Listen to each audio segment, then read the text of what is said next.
Hello students, I hope you are safe at your home. We are discussing viscosity for today's session, and before going to start my session, I want you to remind that I have uploaded few of the class instructions for you on YouTube. Go through that session and follow all the instructions I mention in that. Second thing is, in my first lecture of fluid mechanics, I was discussed fluid mechanics properties. So fluid mechanics, it's a mechanics of liquid and gases.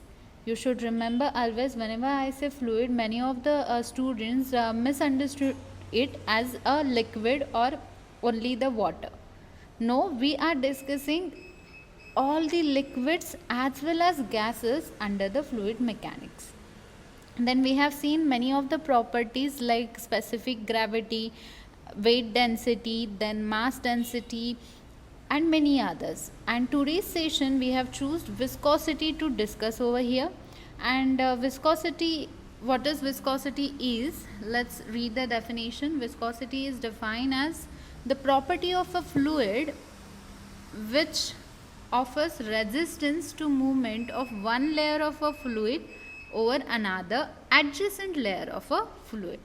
So for the background of this, I want you to remind the friction concept from the mechanics. First year you have already gone through this mechanics subject, and in the mechanics you have learned what friction is. Friction is the a resistance offered or resistance experienced. Okay, it may experienced or offered by any surface when the other layer or the surface is rest on it. Okay, and due to friction we have a grip on many things, like if we are holding a book in our hand, or if we are holding a glass of water in our hand, so it firmly stay in our hand because we have a friction in our skin of a palm and outer layer of your glass or outside of your glass, right? Similarly, let's come to the fluid mechanics now. In the fluid mechanics, viscosity is defined as the property of fluid. Okay, and what it do, it offer resistance when one layer moves, or there is a movement of one layer of a fluid over the another adjacent layer. See here, if we have a water with us, let's suppose this is water body, and if we check that there's a layer of a water body one above other, correct, and this layer, somewhere between this layer where the two surfaces meet of a same liquid or a fluid, the resistance is experienced. That resistance is called as a, or is offered by the property of a fluid called viscosity. If you see, or if you check the, if you want example, you can flush some water on some surface and then flush same liquid on another liquid of the liquid first you place. Let me give you example. Let's assume that this is your table. You flush some water on it. Okay, you flush some water on it, and then after few seconds you flush one more time a water on it. So it will take some time, it will take some time to move. Why? Because there is a resistance applied by the first layer of a water sprayed over here. Okay, sprayed over here. That's why the one layer which offers, or a property of a fluid which offers resistance to movement of one layer of a fluid over the adjacent layer, that is called viscosity. You can do a example at your home. You try that small experiment at your home. Then next statement says that when two layers of a fluid a distance dy apart move one over the other at different velocities, say u, what they are saying, there are two layers of a fluids a distance dy apart. Okay, and there is a movement of these two layers one over the other at different velocities. Okay, what they are saying, there is a two layers, 1 and 2, and these layers are some distance apart, which is distance dy, and let's assume that this is the first layer and this is your second layer, and this first and second layer has different velocity. It has a different velocity. Say first has u and second has u plus du. And why there is a difference in velocity? Why both of the layers are not moving with the same velocity even if they are of same fluid? Because the one layer moving above the other is get slowed down due to the viscosity or the resistance offered by beneath layer or the layer below it. Okay, so there is this viscosity things happens over here. That's why the second layer has a velocity different from the first layer. Okay, now the viscosity together with relative velocity cause a shear stress acting between the fluid layer. What I said? The viscosity together with the relative velocity causes shear stress acting between the fluid layers. See here, now look into this diagram.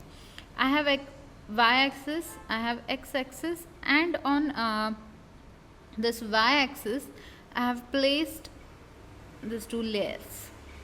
Okay, these two layers are of fluid, and one layer, these two layers are dy distance apart.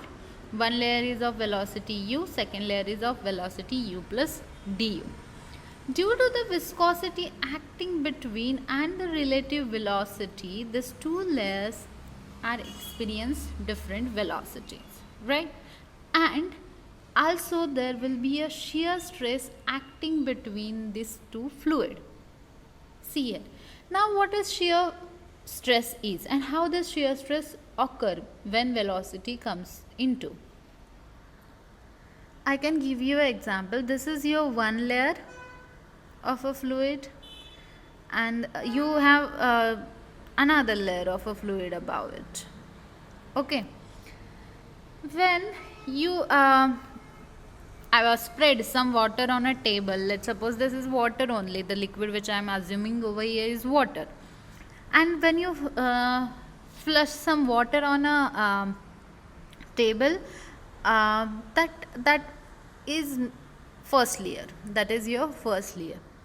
Now you are putting or spreading some more water on it, that causes a second layer on it. Okay, now due to the viscosity at this surface, the fluid layer or water layer on top of it will experience a resistance, right? That's what we were discussing. If this layer is moving in this direction, the viscosity will apply a resistance in this direction, right? It means that due to the relative velocity between these two layers and the viscosity which is in opposite direction, two equal and opposite forces are acting across a section, at this section. And what do you call when two equal and opposite forces acting across a section? We called it as a shear force. Right? And the shear force is very known concept in SOM. So you will understand from there also what shear force is. Shear force, you must remember, equal and opposite forces acting across a section. How do they apply across a fluid? The one layer and the second layer, due to viscosity, experience a shear force. Okay, and when there is a force there will be a stress development. How do the stress development takes place? What is stress? Stress is sigma. Stress is represented by sigma, and it is internal resisting force divided by area. When there is an internal resisting force is applied due to this viscosity, and you take or you consider the area, that gives you stress. And if you are taking internal resisting force in terms of shear force, then the stress will be a shear stress. That's why, yes, let's come to the this diagram one more time.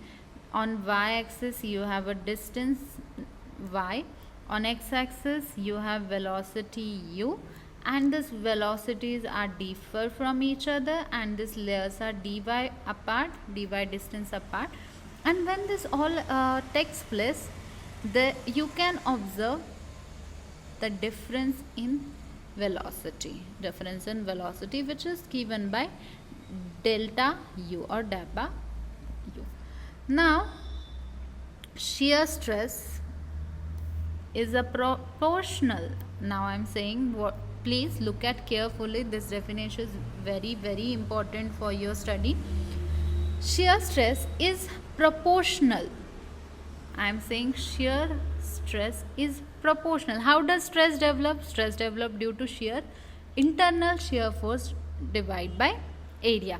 When there is a force acting across some area, and that force is shear force, there will be a development of shear stress. And this shear stress is proportional to rate of change of velocity with respect to y, denoted by symbol tau. Okay, so stress, I am giving a symbol as sigma s, but instead they are using in fluid mechanics tau. This symbol is called it as a tau. So shear stress is proportional to rate of change of velocity with respect to y.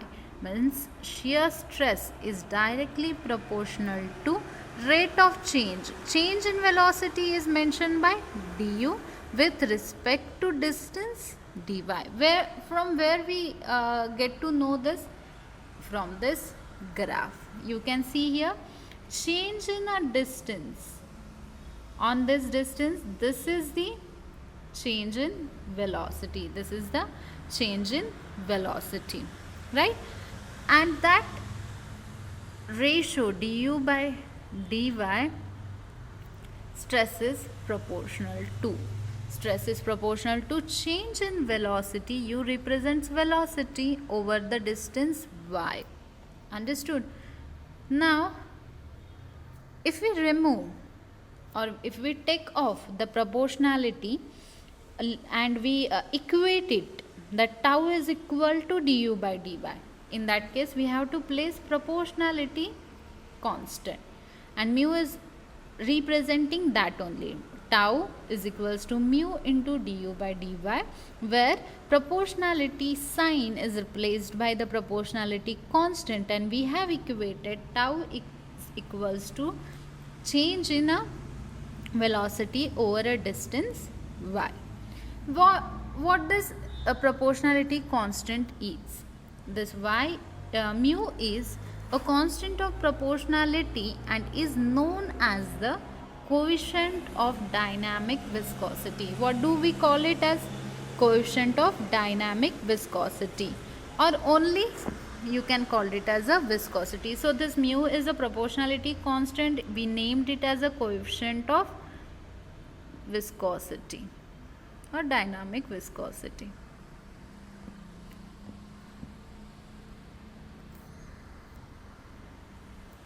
What this du by dy is? This du by dy is also known or named as rate of shear strain or rate of shear deformation or velocity gradient. We have three different names for this du by dy ratio. What does du by dy is? Rate of change of velocity over a distance y, and this ratio is called by three names as a shear strain, rate of shear strain, or rate of shear deformation, or you can call it as a velocity gradient. Okay. Now from equation 1 we have mu is equals to, now if you rearrange this term, equation 1 which I have wrote above, which says tau is equals to mu into du by dy. If we rearrange, we get mu is equals to tau divided by du by dy. That's what I wrote over here. Okay, now viscosity is also defined as viscosity. First definition of viscosity is what? That when two layers are moving one adjacent to another, one layer offers a resistance to movement of another adjacent layer is called as a viscosity.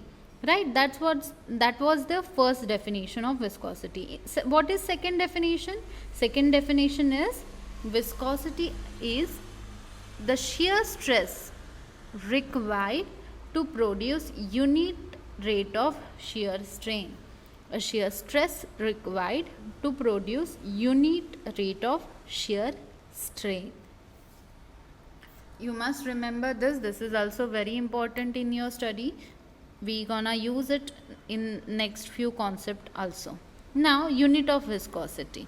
Unit of viscosity is mu equals to. Now we are simply write unit of force as a kilonewton. But how do they develop? Or here I'm gonna explain you why the unit of viscosity is that, or how it is developed. So see here. Mu is shear stress. Shear stress means what? Tau. Mu we know. Mu is equals to tau divided by du, change in a velocity with respect to change in a distance. So that's what I wrote over here.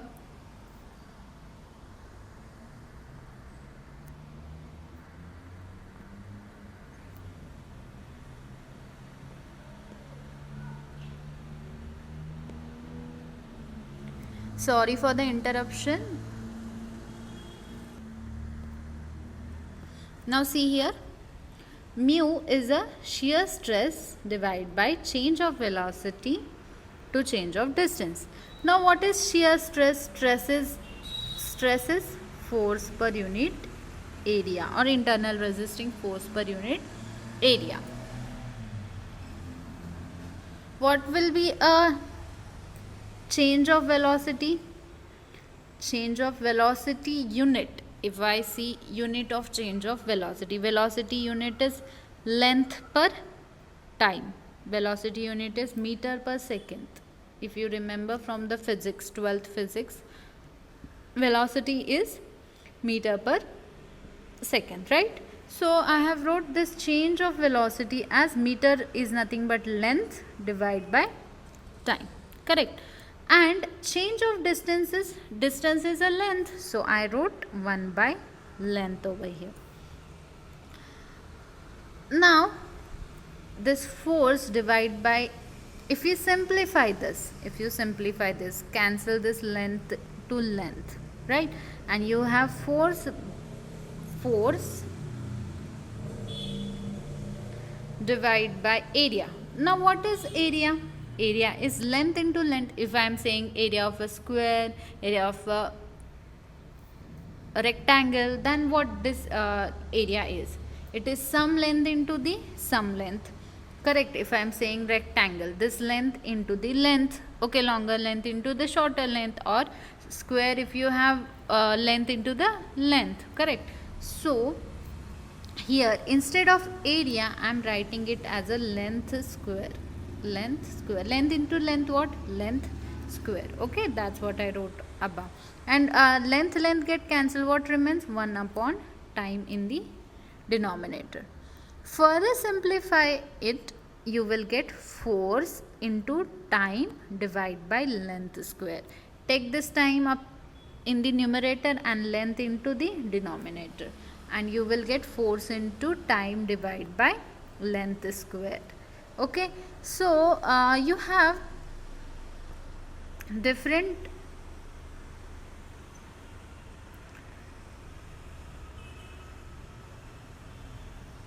system of units. Okay, there are three system of units. First is the MKS, second one is CGS, and third one is SI.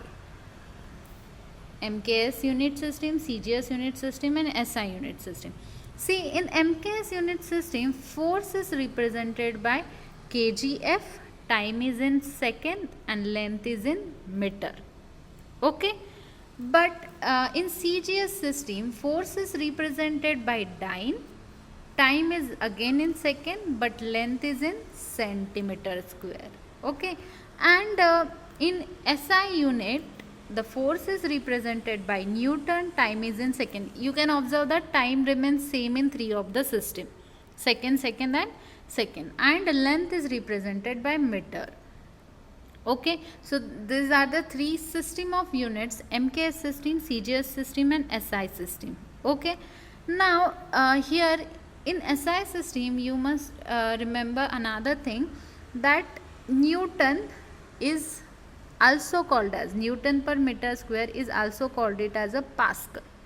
So Pascal into second is the much simplified version of your SI unit of coefficient of viscosity. Okay, Pascal into second. What is Pascal? Pascal is Newton per meter square. Okay, now I am moving towards next terminology, which is kinematic viscosity. Now, what does kinematic viscosity is? So let's read the definition. It defined as ratio between the dynamic viscosity. What this dynamic viscosity is now? Whatever viscosity we have discussed in above paragraph is nothing but the dynamic viscosity only, and kinematic viscosity is the ratio of dynamic viscosity and density of fluid. You can see mathematically I have given you a ratio as viscosity. Kinematic viscosity is dynamic viscosity divided by density. What is viscosity coefficient? Mu divided by what is density? Rho. I hope you remember the symbols I have used in the first lecture. Now let's discuss the unit of kinematic viscosity. Unit of kinematic viscosity is, now see, what is viscosity unit? Force into time divided by length square. Correct? That I have wrote over here. And in denominator, what do you have? Density. Density, what is the density defined as? Mass per unit volume. Correct? What do you mean by volume? Volume, how do you calculate? So for volume, you know, it is area into height. How do I wrote area into previous paragraph? I wrote it length square into h is nothing but a distance. It is length only, so length. So volume, you can write it as a length cube. You can write it as a length cube. So I wrote volume as a length cube, and mass I wrote as it is. Mass I am using as it is. So that's what the terminology I am using in the unit of kinematic viscosity. If I simplify it, now I am keeping this part for you to do in your notebook. Try to simplify this unit and convert it into simplified version. You can take a help of this all description I have wrote over here, and if we simplify it, you will come across kinematic viscosity unit as a length square divided by time, as length square divided by time. Okay, what is dynamic viscosity unit? Dynamic viscosity unit is force into time divided by length square, which is Newton into second divide by meter square. Okay, and Newton per meter square you can write as a Pascal second. All right, so this is what the unit. Length you can write it as a, so if I take SI unit, length will be meter square and time will be in second. That is the unit of kinematic viscosity. That is the unit of kinematic viscosity. Now next is Newton's law of viscosity. What does Newton's law tell us? Whenever we states the definition of viscosity in the previous two paragraphs, when I explain you what viscosity is, at the end of viscosity I have explained you the definition of it, the second definition of it. I am taking help of that second definition over here.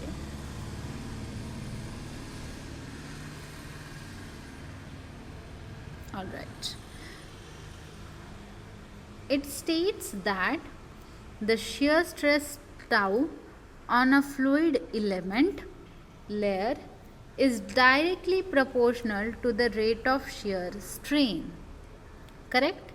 I have said that tau is directly proportional to du by dy.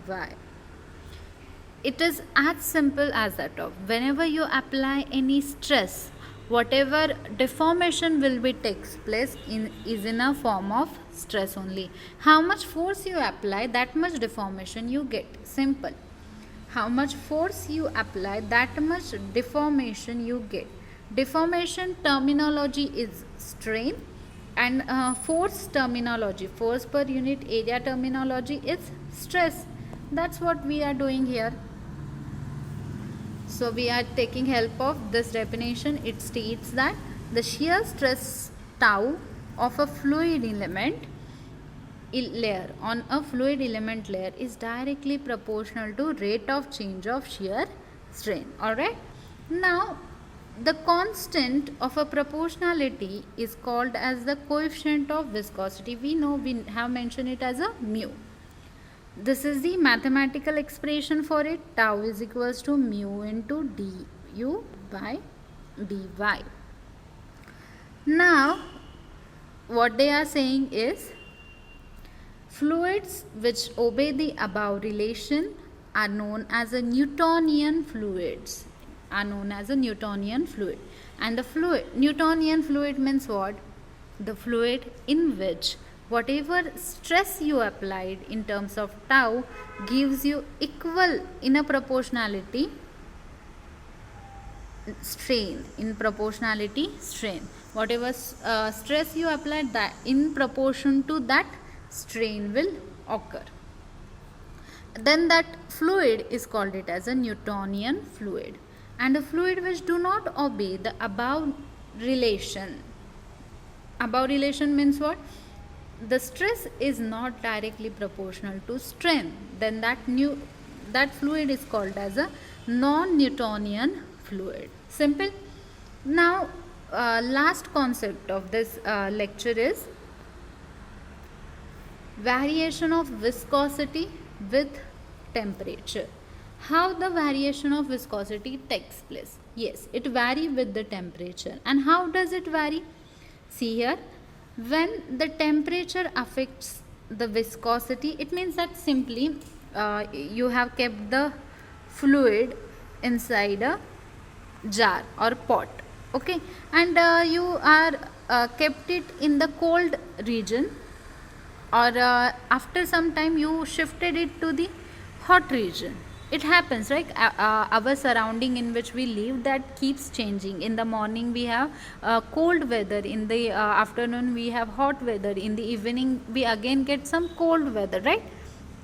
So temperature keeps changing, and so the viscosity also change. And how does it change? See here, if the temperature increases, this arrow states that it is increasing, then in liquid viscosity will decrease. In the liquid viscosity will decrease. And in gases, because we are discussing about the fluid consists of liquid as well as gases. So in gases viscosity will increase with increase in temperature. So simply I can conclude that when there is a rise in temperature, viscosity for gases also increases. But when there is a rise in the temperature, viscosity for liquid will decrease. Why it happens, we will discuss it in next lecture. Thank you so much.